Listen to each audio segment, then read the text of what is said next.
warm welcome to all of you on behalf of Rapid Family and on behalf of all our guests who have joined us today.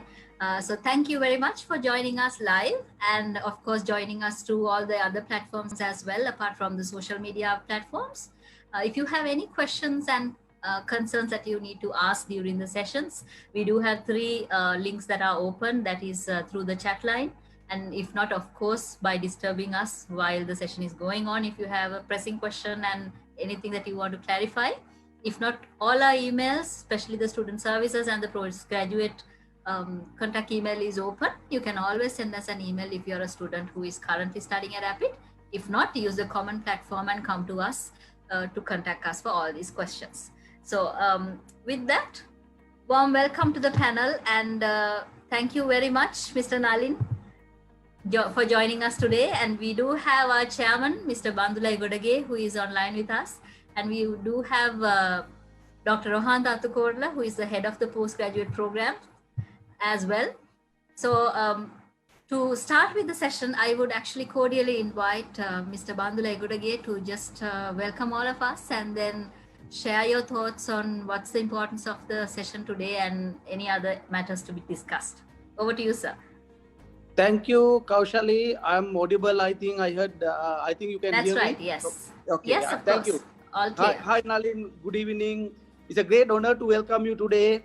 On behalf of our CEO, Roshane Godage, Board of Management and staff of Rapid, very warmly welcome you. In fact, we heard that many of our students wants to pursue their career in private sector. I'm sure a person like you will be their icon. So that is the right way to start from my side, I think. To be elaborated a little bit more, we as Rapid, we encourage students to learn.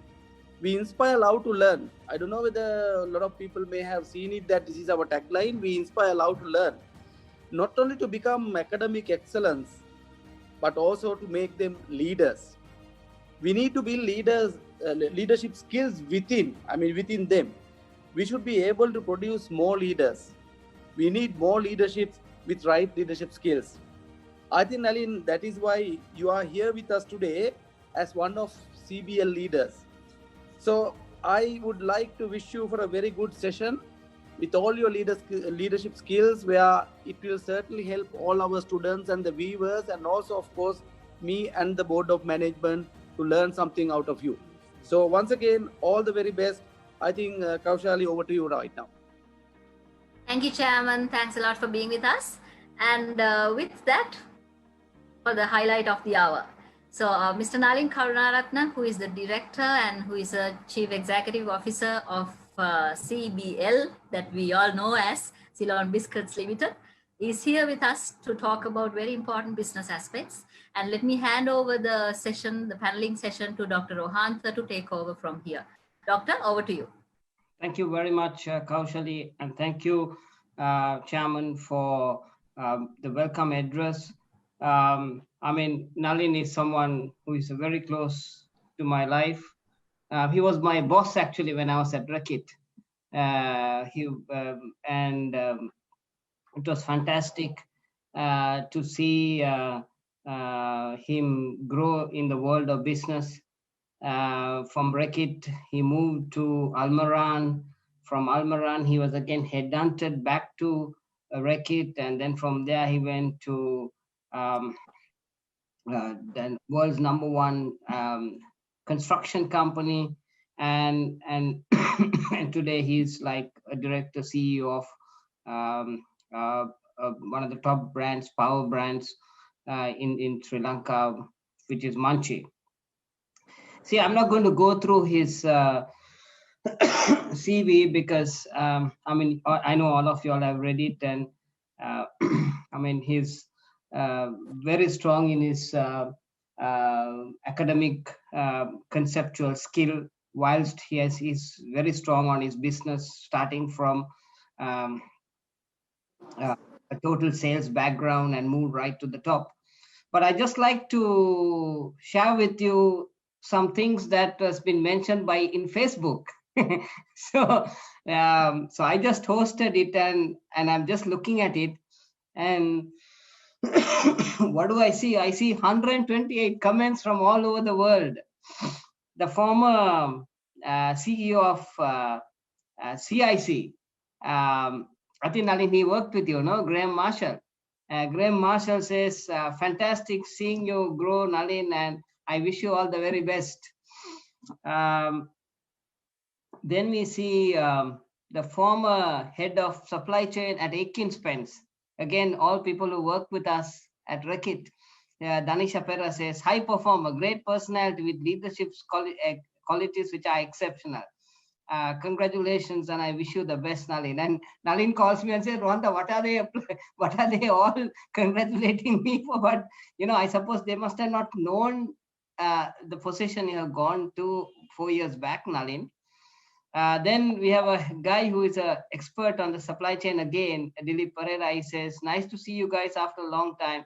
Happy when things are, when thinking of the Reckitt Benckiser days and memories. Have a great time at Manchi. Then we have Shehan Pereira. He's from Indonesia. He was reporting to me at Reckitt. He says, super Nalin, lovely to see you going. We will tune on to listen to you. Then we have the head of Group M, Namali Herat, who is saying, great Nalin, all the best. Then we have a guy who's coming all the way from Canada, Dayananda Perumana, who is, he was ranked Sri Lanka #1 in badminton, who also worked with us at Reckitt. He says, I wish you all the best, Nalin. You are exceptional, excellent leadership and a wonderful human qualities. So I think I don't need to tell you anymore. Nalin is coming from all over the world. So over to you. Leadership with a purpose. Okay. Firstly, thank Bandula for the introduction, and Rohan, I think overdoing it. Anyway, what's to be done? So thank you for inviting me to speak a few words on this topic, which really, I really feel about this topic. Can you hear me and see me firstly, and my slides?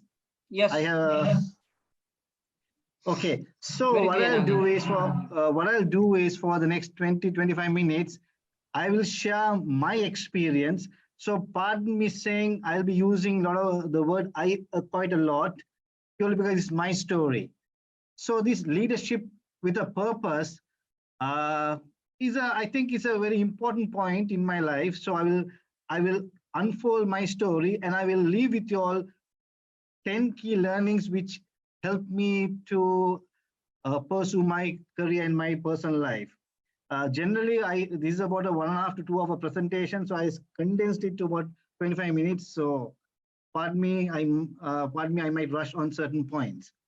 So, the whole concept of leadership matters. I really believe in it. If there is no leadership, there is nothing in this world. Either a country or a company or a family or an individual will not succeed if there is no leadership. So the whole concept of this leadership with purpose, I've been working for all these great companies in my last 25 to 28 years of my career. Most of the companies I worked twice. So I left them and came back, and that's kind of an honor for me and a recognition for me to accept me back in those companies. So I'm going to share my learnings with all these companies. In 2003, I made a career move from marketing to sales. And that was a kind of a transformation from boyhood to manhood. As you know, marketing is generally shades of gray. When it comes to sales, it's black or white. Either you got it or you don't have it.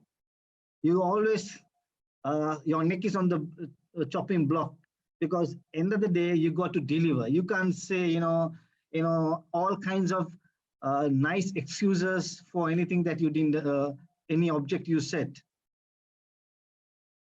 Head of sales generally don't work. I think Bandula might know this very well. You get your team to execute your plan, and you deal with real life problems. You deal with the society, you deal with people who really makes their life out of certain businesses. So you're dealing with such people.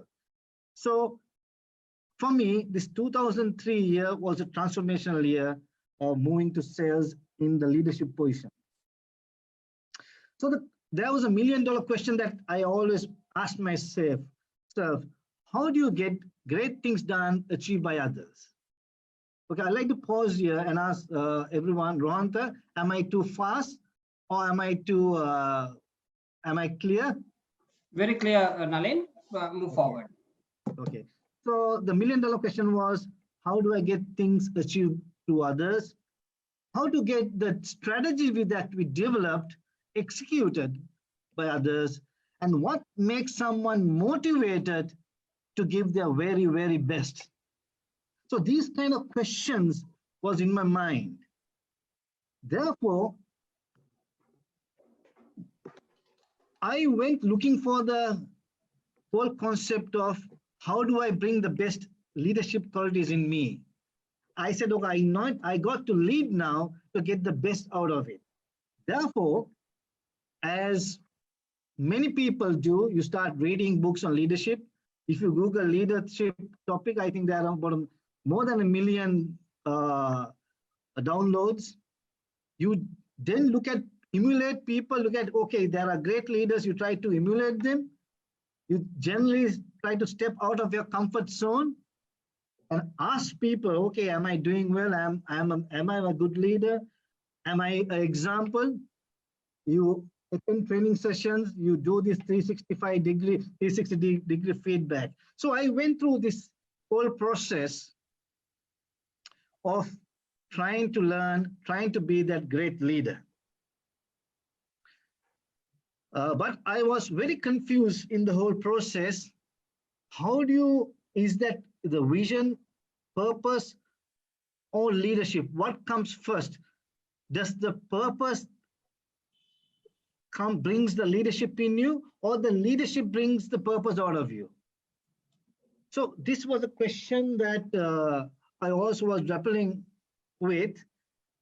For my good luck or fortunate or whatever you call it, 10 years ago, I stumbled upon the whole concept of purpose, with the leadership with a purpose, when I was chosen by AkzoNobel to go on a leadership journey where they chose 22 global executives to go on this leadership journey.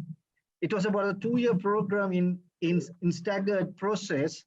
The last bit was a journey to India, where I started living. If you see in my screen, I don't know whether I'm in a green t-shirt, lived with this family in this village for 3 to 4 days. And we took this journey. And this journey, as you see this map, went all over India. And going through this journey, as I said, this is about 2 hours presentation. I scale it down to about 20, 25 minutes. I went to 2 amazing places. One is that Mother Teresa's home, the Missionary of Charity. I spent a day there. I spent another day in the world's largest laundry, where they wash millions of clothes. And I also spent a day with the Dabbawalas. I don't know whether you know what Dabbawalas. I'll explain to you when it comes to that particular point. These 3 locations gave me so much insight. So starting with Mother Teresa's Missionary of Charity, the ultimate leadership, where I met this sister or mother, or whatever you call it, who was amazing. The type of work they do, the type of people they work with, is amazing. If you look at the enthusiasm they have, the positiveness they have, the energy they walk the talk, the genuine, humble, love to work, no expectations, absolutely clarity of mind, super happy, value-based decisions. I reflected myself. Here we work for companies, We work for a pay, we work for a career. We don't have half of qualities of this lady. She was so enthusiastic. You know, the kind of people they worked with. There is a picture, a child. You know, you couldn't be there, but they were so happy. They brought the best out of it. So I realized these people have a very, very clear purpose. So that inspired me to find my purpose. You know, what is important is clear purpose. When you have a clear purpose, which is authentic and brings out the leader in you, and if you are genuine with your purpose, many will follow you and they will help you to achieve your purpose and execute your strategy for sure. Now, I've been practicing this, I've learned this, I've made mistakes, and I said, I got to have a clear purpose in me before I go further. So I was searching for my purpose, and you could see my journal, 4th of December 2009, I sat and drew my purpose. I don't know if you can see the sketch. There are two sketches. One is that I want to be a lampshade. I want to emit the light for people to see their potential, bring out the best in you. And I want to be the potter, where I can mold people to be the best in their lives. Now, I could say this. I don't know how many people will believe it, but you could talk to any company I worked before, and I've been able to practice this in many occasions. So these two symbols gave me I would be able to imagine my purpose, and I was able to communicate my purpose whoever I worked with. So the potter, I think I was influenced by the Bible story, and the lampshade, I really felt that, you know, I could be a light to people. And when you define the purpose, your objectives are very clear, your visions are very clear, you have the drive, you have the dream, you got the target, you fantasize it. So just to bring everything to a pause, I was able to find my purpose going through this journey. And my leadership journey, during that journey, I found my position, my purpose, and I learned. And until today, I reflect and learn as much as possible, and I get more clarity of my purpose even today. So, as I said earlier, I'm going to share 10 key learnings of my journey, and now, of course, I will try to explain my learnings through certain examples. Firstly, as I said, you know, I spent a day with these Dabbawalas in India. You know, I don't know how many people know these Dabbawalas. They are about almost 200-year-old organization where they carry tiffin boxes from home to office.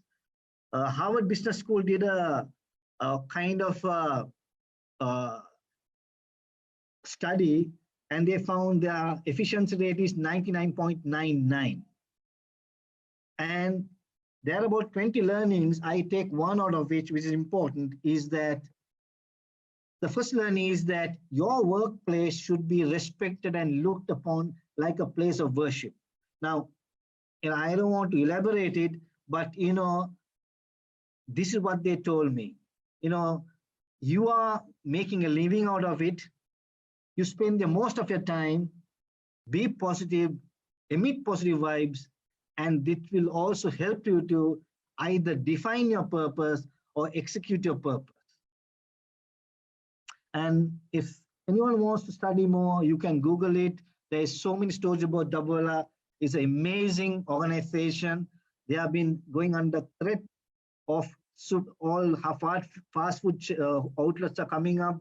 Uber is popping up, but still these guys are hanging on.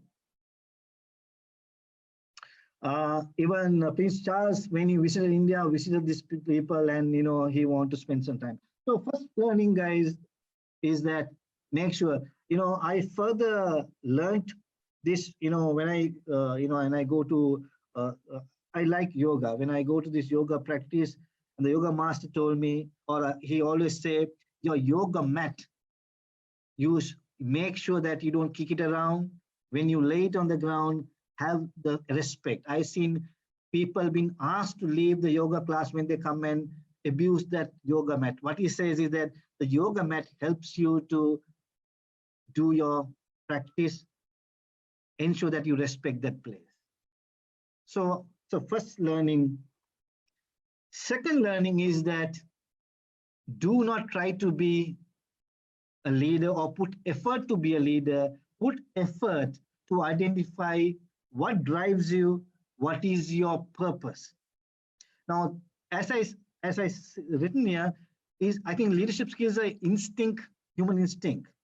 Once you find your purpose, your drive, the leadership skills just comes out it comes out aggressively. I like to share a story here. Is that I was sitting at this rather the NESCO judging panel, and where you get salespeople come and present themselves, and it's a national event, and we choose the best salesperson in the country, in the categories they present. And this young boy told me, and he have achieved quite a lot in his career. He said his purpose or his vision in his life was to bring his mother and father, who are farmers, in 40 kilometers away from Candy. I still remember the details he told me about 7 to 8 years ago. He said, I want to bring my mother and father in my car to my house in Colombo, and I want to give them a meal. And that was my passion, my purpose, that drove me. And nothing stopped me in achieving that. And he achieved it, and the company sent him to the NESCO awards to be judged. And I think he won a gold or silver. I can't remember the details beyond that. But here again, this person brought the best out of him because he had a clear vision or a purpose. So that's the learning number 2. Learning number 3 is that once your purpose is fixed and you start living, there is something called law of attraction. You attract the people, you attract the team, and you get attracted to the right company. And just to give you an example, if you ever drive a red color car or a car that you drive, you start noticing many more cars of the type the car you drive. And I must say, I encourage each and everyone to have a vision board. And I must say that I have a vision board. So many things have come, I've been able to achieve. I've been surprised myself because this law of attraction is so powerful. Because your thought is very, very powerful. And your thoughts are being brought out or propelled or instigated mostly with your purpose or what your drive. So that's the learning number 3. I'm speeding up. I hope I'm not too fast. If I'm too fast, let me know. I will pause. Learning 4, number 4, be yourself. And here again, you become yourself or you be yourself when your purpose is absolutely clear. Now, when I took over a sales of a company, and the very first day, the leadership team and the one particular person, it's not Manch here, please make sure that it's not talking about Manch, but I'm talking about the companies I worked before, and there is no harm in it. It's a kind of story. He said, generally this happens.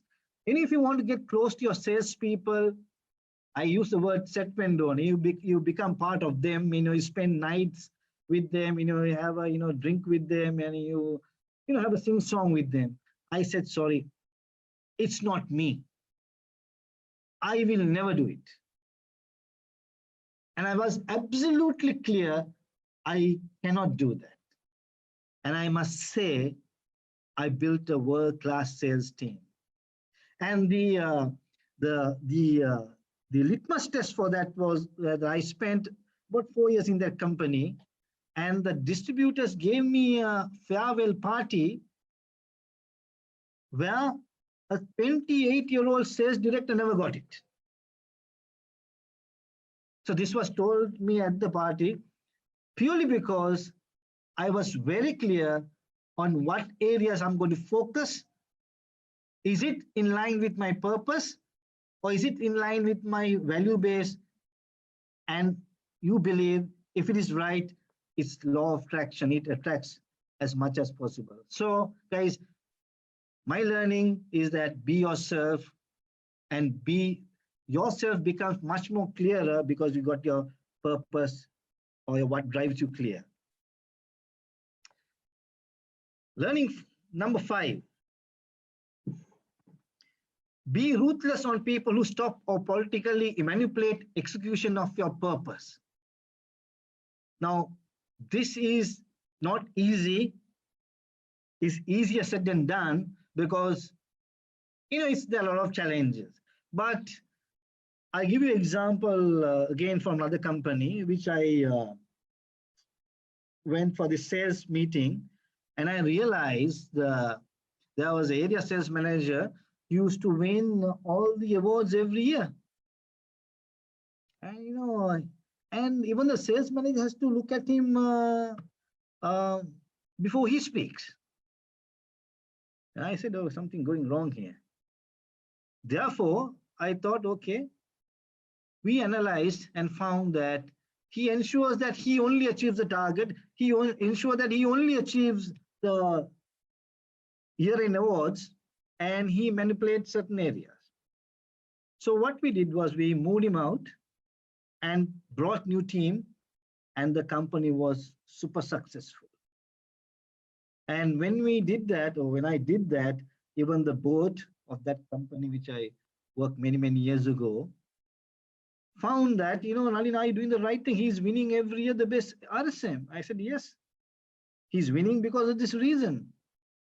And we made the change and brought people who were marginalized, who had the potential, and, the balance was history.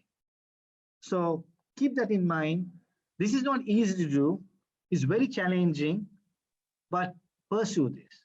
But be mindful, always be fair, be firm. Learning number 6, ego is your downfall. I don't have to say this. Many people have said this. I will tell one story here. The story is Guru Taran Das. I don't know how many people have read about him. I read about him many, many years ago. He was the global director for Procter & Gamble.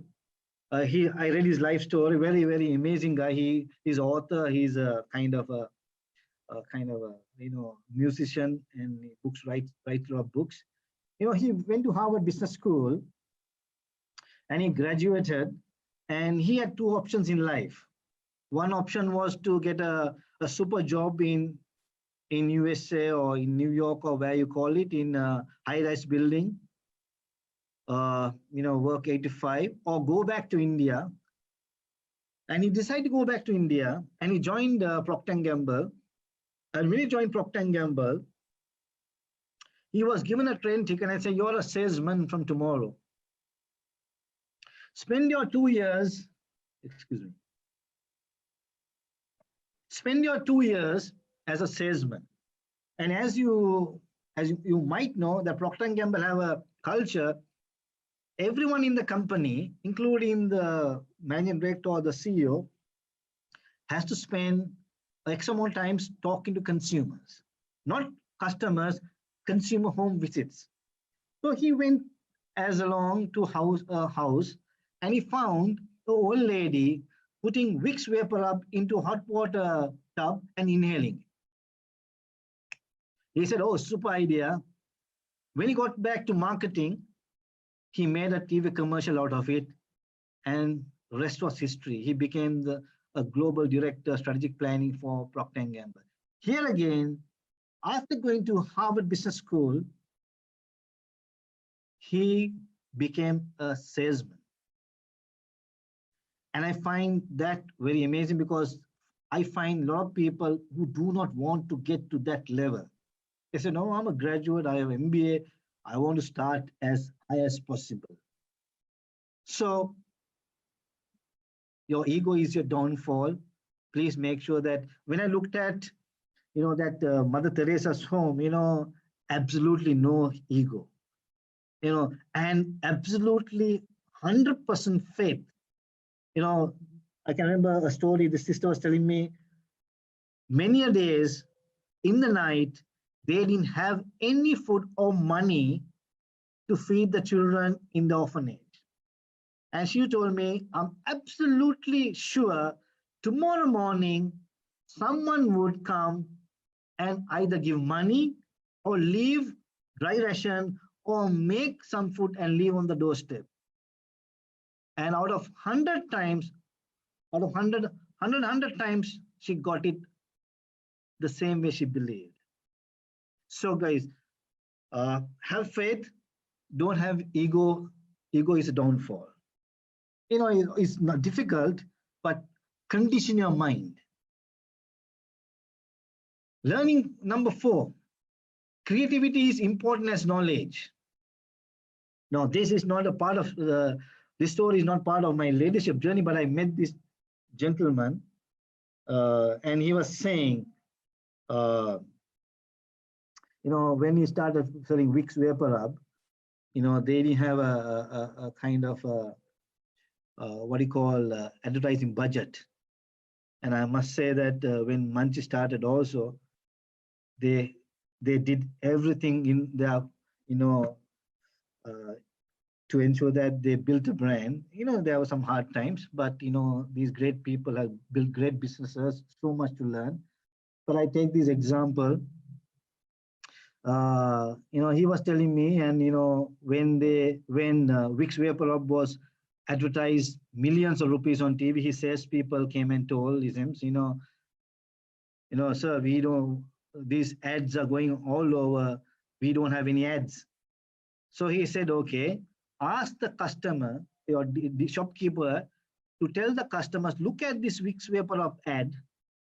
Ask them to see how they apply on the body, and ask them to use Siddhale."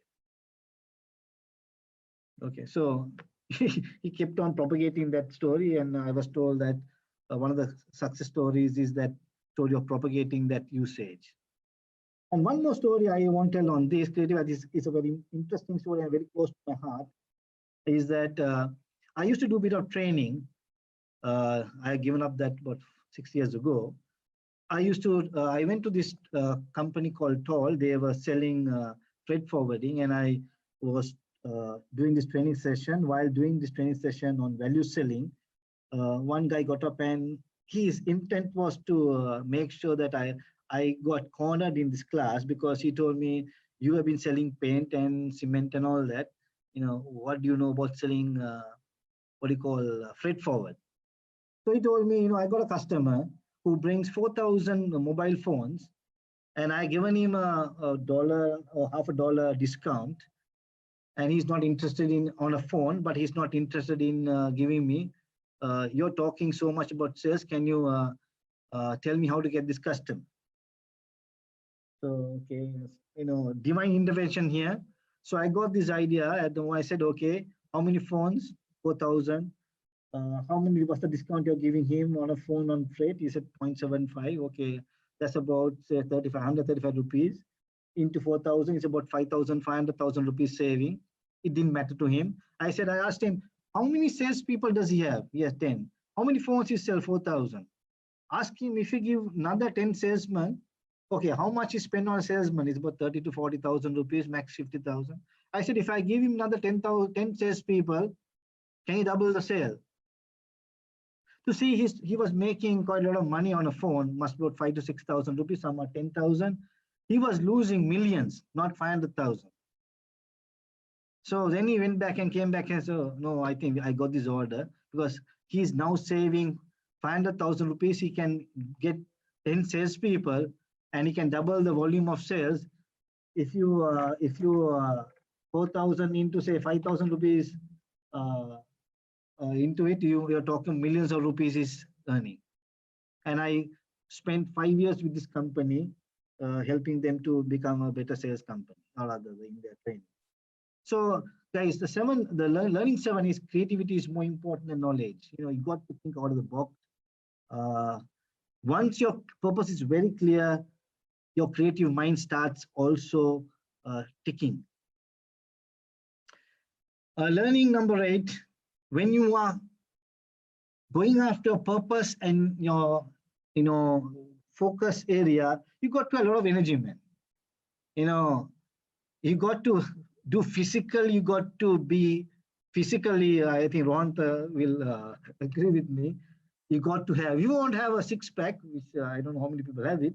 I don't have for sure, but I don't have a stomach at this. You got to burn that mineral oil. You got to sweat it out. There is no easy way out. This yoga posture, when you do it properly, your thigh starts hurting. And that the pain is your friend, that pain is your enemy. Your friend is that the pain is your friend means you are not fudging. You are getting that pain because you're in the right posture. You can wait for hours without fudging in this. The enemy is, the pain is your also enemy. He said, give up, give up, give up. But if you don't give in into the enemy, every day, if you do it, you can increase half a minute to a minute to about 2 to 3 minutes. Some people who have done years of practice can stay for 20 to half an hour. So in order to go pursue your purpose, your life targets, or whatever you call it, I think I call it purpose much better. You got to be, you have to have a lot of energy.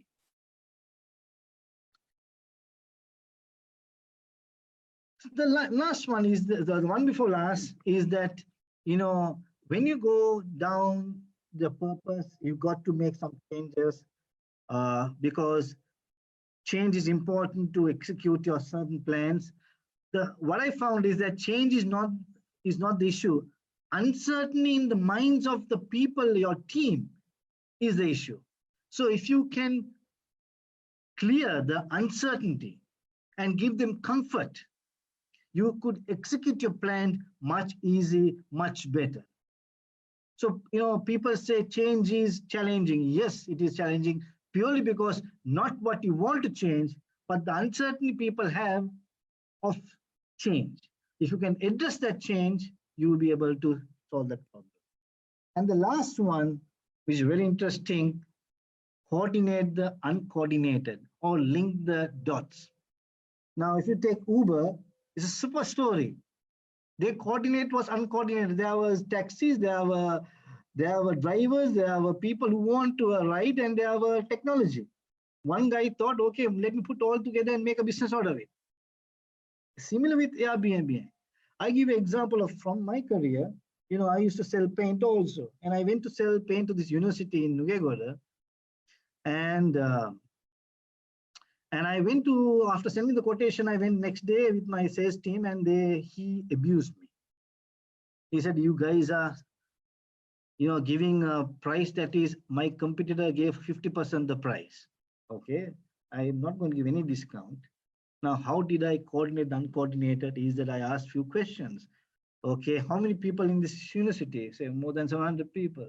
How many exams do you have? Every month we have. How many cars do you park? We park 100, 200 cars. Now, if you have to paint again, you got to put scaffolding. People will be going up and down the scaffolding. They're going to disturb your parking. They're going to disturb your exams. They're going to disturb your university. Are you willing to go through that? Okay, the rest of history, I got that business because I was able to coordinate the uncoordinated. It could be tangible or intangible, and able to achieve. So I know I took a bit of long time. So leading with a purpose helped me to find the purpose, and through this journey, I was able to articulate 10 learnings. I condensed it to a shorter presentation for this 20 minutes. Guys, thank you very much. Any questions? Thank you very much, Nalin. I think it was, I really like the example of India and how you brought a pickup from that. So let's see what the questions that are coming. Kaushali, just take a look at the questions, and if you can kindly feed it. Yes, we do have. Sorry, shoot. We do have one, if I may present now. Yeah, please. Actually pressing one from the beginning. Mr. Nalin, thank you for those wonderful words and the experiences that shared. I think that experiential learning is what all of us are looking forward for, especially in terms of developing our morals, values, and then the passion towards work. So the first question that has come while you were presenting, I think this is when you were talking about the experience that you had with your first workplace. So the question says, I have observed and even subjected for scolding when a mistake happens from the supervisor. How do you see that kind of a situation being handled? Would you repeat that, please? I don't mind. I have observed and even subjected for scolding when a mistake happens from the supervisor. How do you see that kind of a situation and dealing? Okay, I don't know how I don't know what language he used to scold the supervisor. Okay, this is the supervisor being actually the person who is sending us the question is being scolded by the supervisor on behalf because of a mistake by how I'm okay. Yeah. Yes. So you get different kinds of people use different kind of methods. Firstly you need to have certain amount of maturity. To deal with such things. Some people, I might have made mistakes in my early part of my career. You get angry, you react, then I have apologized to people which I raised my voice, but I was humble enough to say sorry. I can remember many instances that we do make mistakes like that. So some people came and told me, don't worry. I know you got angry, but we know your intent. We know your intent, so don't worry about it. Some people who do not know me, they can get very angry or they can get offended. But most of the time I go and apologize if I made a mistake. So the answer is that the subordinate might have to understand the context and the content and then react accordingly. And if you believe it is totally unfair, have a heart-to-heart chat, guys. I didn't like the way you spoke. Some people have told me, sorry, I didn't like the way you spoke to me. I hope I answered the question. Yes. What's the second one, Kaushali? Yes, just a second. Okay, so the second one comes in saying, how do you control your anger when a colleague does not do the assigned work? Very interesting questions these are coming in. I don't know why all this. I had a lot of people told me, Nalin, we know when you're angry, your facial expressions change. I tend not to use words. And one person told me that look is enough more than you telling me. So I don't know. So each one might have to use the methods on their own, isn't it? Exactly. Kaushali, are there any more chat? That's it from my end that I can see right now because I'm in the panel chat room. Do we have any other question? Let me check. Okay, we have few more. How do you plan your day? Is another question that has been sent to us.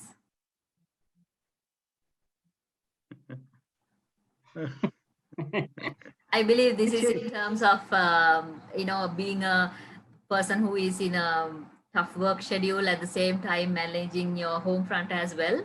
So that could be, I'm just making an assumption, but that could be. I got a very amazing team, a super team I have here. So that helps me to plan much better. They do a super job. I think, passion drives a lot of things. Huh? Yeah, passion takes over your agenda to a great extent.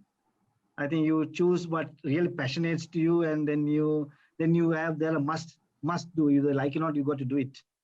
If not, you can't progress. Right. So shall we move on to the next one? Yeah. So one more question that we have. When managing people, should we be aggressive? These are all very subjective questions, but I believe a supporting answer would be very motivating for them to start off. So, when you say aggressive, it depends.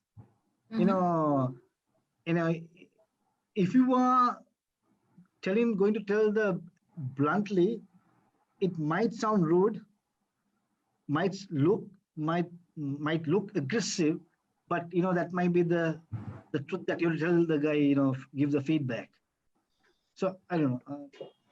Arun, do you have an answer for that? Nalin, there's a good question from Arun. He says, how has your leadership helped you become the leader you are? Have you ever faced a challenge in that area? I say it again, I didn't pick it up totally. How has your leadership helped you to become the leader you are? So you have a certain leadership style, and that, maybe that's what got you to become now the position that you hold. So they're asking is, have you ever faced a challenge in that area? Yeah, of course. Yes, some people think I'm pretty rude sometimes. But I think when they get to know me, they know it's okay. That's his style. So it's a challenge. Initially, it's a challenge, but I think intent and the content is important. Okay. Nalin, let me shoot a few questions that I'm getting in on my WhatsApp. The first is they're asking you, what is your guiding in a situation of COVID-19, and there's so much of uncertainty around. We really don't know whether Monday the work country is going to be open or not. We don't know when again the country is going to close. So, running a large organization with so many people, is there any kind of advice you can give? I think our board is very clear. They have told us, make sure that people are safe, make sure that no one loses a job, and make sure that we do the right thing to ensure that the people are safe in the workplace. So did you all retrench anybody, or did you cut anyone's salary in the last 7 months, Nalin? No, not at all. That's what the board clearly told us. Nothing can happen that nature. Make sure that the company people are kept number one as the agenda. And I would like to say that we were able to do that, and I think super leadership there by the board. Nalin, second, there's another question coming out saying, now what are the basic protections that you have done in office to make sure, because end of the day, you and I might be having COVID. So how do you ensure that the people are protected, and how do you see that side evolving? Because just now I got a text message saying 213 more people have got COVID, and one guy on the way back home after he was come from the Nirodhare, he has died. So basically, we have, we are working with the PHI, the MOH in Homagama very closely. They come and audit us. We have done what is humanly possible, in segregating line-wise, line-wise in every aspect of the workforce. We ensure that the people we go and pick from the bus are the same people in the same line. They do not get intermingled with the rest of the other shifts teams. So we are constantly doing a PCR test. Uh, every week we do it, and we get consultation with the PHI. We bring the PHI for presentations in the morning, rather every month. Last 2 weeks ago, last week we brought him and he addressed the challenges people out there uh, who go through challenges, and uh, constantly working on this, continuously improving our processes. No other area. And firstly, as I said earlier, number one, safety of the people. Ensure that the biscuit we put to the market is, anyway, because it takes 2 weeks to go through the process, is as hygienic as much as possible. So if you get COVID, have you thought of who is going to sit on your chair? Oh, we have a very able team here. We got a able leadership team. I think all looked after, all thought through, all planned. Plan A, plan B, plan C. Yeah, actually, it's actually a very serious question, Nalin, because now some companies already have two teams, and they make sure that the two teams are separate, so that, because we none of us know when we are going to get COVID, and if we do get COVID, we know that for 21 days we can't come in. So then, for sustainability and continuity, which I'm sure you must be aware, because you worked always for global companies, you have to have a game plan in place. So, I mean, you guys have thought about that kind of. Munchie is a global company. You don't see as a local company. We can compare our processor systems to any multinational I worked before. No doubt about it. No shortage about it. So, Nalin, how do you? I mean, now in this last week, as soon as when the whole country was Western province was closed down, not knowing when you're going to open. What the question is? Did you cut advertising? No, we didn't. We of course we need to be mindful of where we put our money and how we put the money and how much we put the money. There is a bit of rationalization is taking place, but end of the day, there's a plan, there's a strategy. We're going to execute that. Okay. Can I go ahead with the question? There are a few more questions coming in. Very interesting questions. Yes. So there's one that is there. One that is there. Mr. Nalin, how do you keep your team motivated despite conflicts and obstacles? What do you consider before promoting someone to the next level? Okay, the two questions, huh? Yes, it's a combination. Yeah, so I said I have a super team, I must say that. And the company has built a super culture also, which makes my life much easy. I don't tell about Munchie. It has built a strong brand, strong team, strong ethics, strong values. So it's easy. Of course, challenges are there. You got to keep on. You got to do better. What has been done before. Promoting people, competency, capability, attitude, values. Do they have the right value to take the company next level? Have they got the intellectual capacity, motivation? They all complete kind of a combination of all. Nalin, how important is education, and do you advocate people to continuously study, and what do you all do in office? I mean, it does not have to be that they have to go to classroom, but it's about understanding continuously, the learning environment. What do you all do? What do you all do, Nalin, practically? So, we have middle management level development. We have people who are being sent for courses. Company sent me to one of the prestigious universities. So I'm thankful for that, and I think they do invest in people. We have people who go get coaches. We have a coach helping certain people in a particular area, one-on-one. As I said earlier, there is no shortfall of investment on training and development, making the people ready for the future. But the question is, what do you do on a daily basis to make sure there's a learning culture, Nalin? I mean, practically, other than the coaching that you do outside, I'm saying on a daily basis, how do you all kind of get the learning culture going?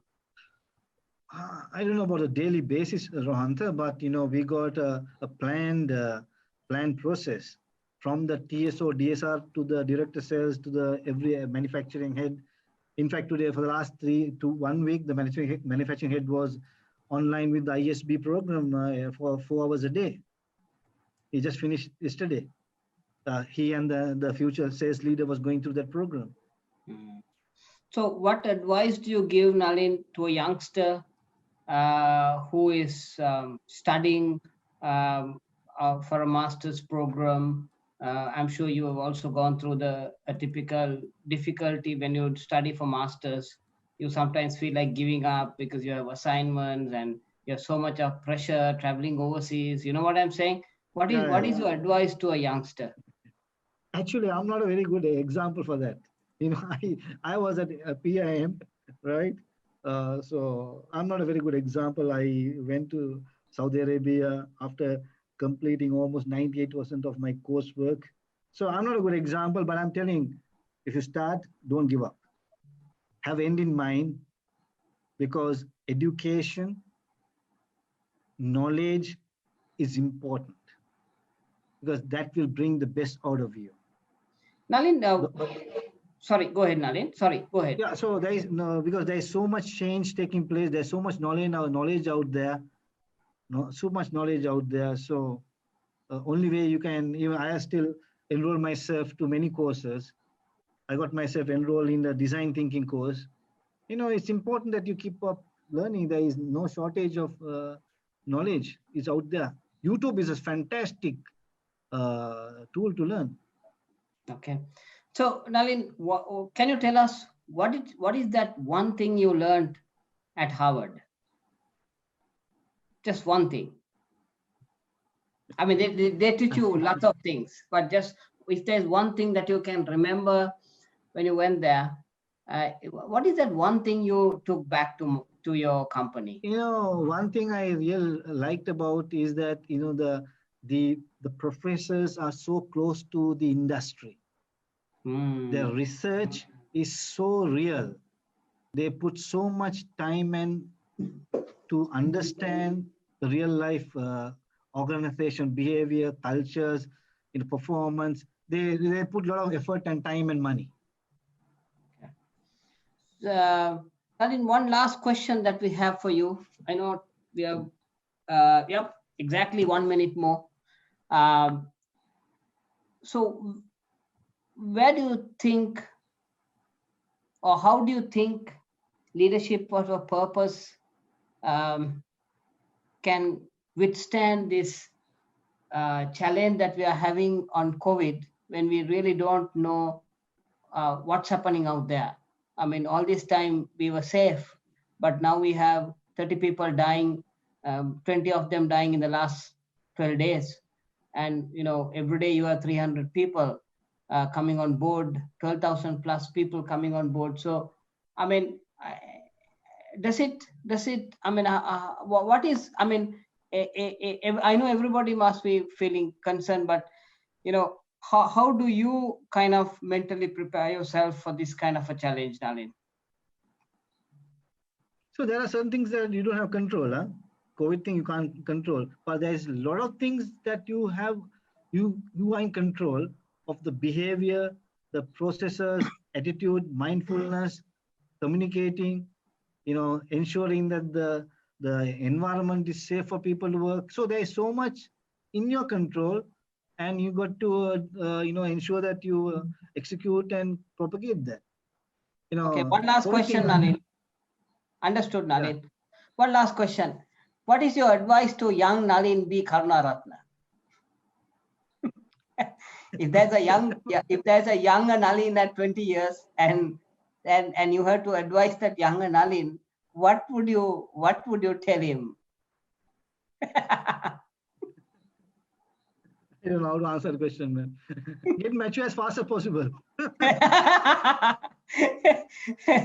Yeah, Nalin, thank you. And I think it's great engaging with you. It's it's been a beautiful 1 hour that we spent together, and we really like to thank you for joining our whole team. And we have not lost one person in the last 1 hour of those who have hooked on, and we wish you all the very best. And let's meet up again. Over to you, Kaushali. Thank you very much, Mr. Nalin. As Dr. Rohant said, it's very, very important for us to get to know how each and every one of us face these problems, and each and every one of us manages these problems, because with that sharing, we would be greatly supporting our students to understand, to go ahead with their lives, to go ahead with their careers, and then the progression further. So thank you so much for contributing to that learning, and thank you for your timing. So we hope to get back to you whenever we have time to interact with our students. And on behalf of APIT family, let me convey my thanks to all of you, and to Chairman for being with us, Dr. Rohanta for supporting with these arrangements, and Mr. Nalin again for every one of you in the team for being with us and having this support for us. So with that, do we have any questions that we can take further? If not, we can wind up the session for today. I also thank Bandula for inviting me, Rohanta for inviting me, and Kaushalya for coordinating on my behalf. Super. All the very best, and see you all soon. Thanks, guys. Thank you very much. Thank you, Nalin. Thank you very much. Bye-bye. Bye. Bye.